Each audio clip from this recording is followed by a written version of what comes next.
Bernard Babin de la Société Alzheimer Gaspésie-les-Îles nous accueille dans ses locaux ce matin. Bernard, aujourd'hui, on fait la promotion du colloque Espoir 2025. Je me laisse la parole.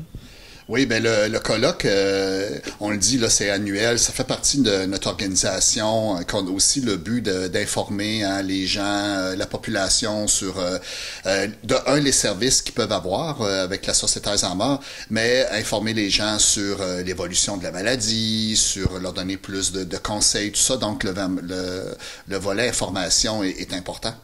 Donc, le 28 octobre prochain, à New Richmond, à la salle Adrien Gauvreau, c'est notre colloque. C'est vraiment une journée autant de formation et de ressourcement.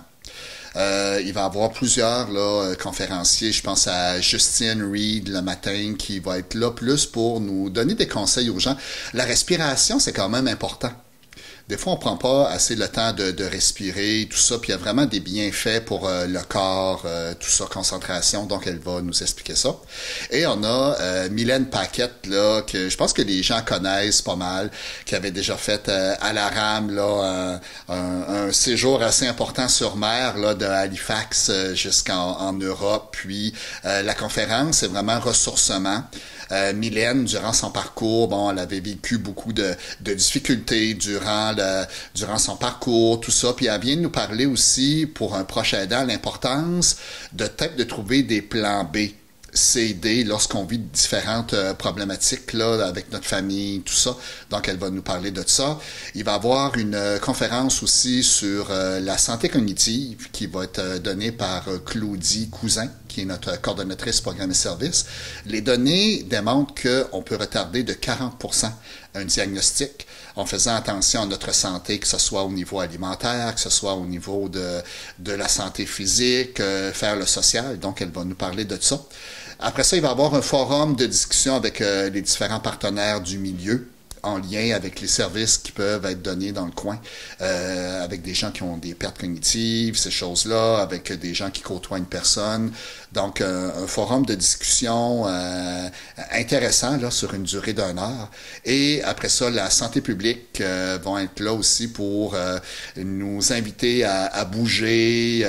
On parle encore de l'importance de la santé physique. Où est-ce que les gens peuvent se procurer des billets pour assister à l'événement? Oui, les gens peuvent nous rejoindre directement à Bonaventure au 534-1313. Les gens peuvent également aller sur notre site Internet pour réserver leurs billets en ligne. Et il y a des billets également disponibles au Centre d'action bénévole à Passepébiac au coût de 40 $. Et le 40 $, ça inclut aussi là, le repas du dîner. Est-ce que le colloque est réservé uniquement aux proches aidants? Non, puis ça, c'est une bonne question parce qu'on se le fait poser. Cette année, étant donné qu'on parle de la santé cognitive, qu'on parle de la santé physique, donc ça s'adresse dans un premier temps, oui, aux proches aidants, mais aux professionnels de la formation, à la population, toute la population qui se sent concernée par soit la maladie d'Alzheimer ou qui veut en connaître un peu plus. Puis on parle, c'est également une journée de ressourcement. Donc, ça peut être au niveau des employés qui sont là pour un organisme. Là. Donc, toute la population est invitée. Puis, les lieux, est-ce qu'ils sont accessibles aux personnes à mobilité réduite? Oui, vraiment. C'est à la salle Adrien Gauvreau. Donc, autant les gens qui seraient en fauteuil roulant ou qui seraient peut-être avec une marchette ou quelque chose du genre, là, ils peuvent participer. On invite les gens à venir en grand nombre, puis je te laisse le mot de la fin. Oui, ben effectivement, là, la population est invitée en grand nombre. C'est vraiment une journée là, où il va y avoir beaucoup de plaisir, de ressourcement, tout ça. Là, donc, bienvenue à tout le monde.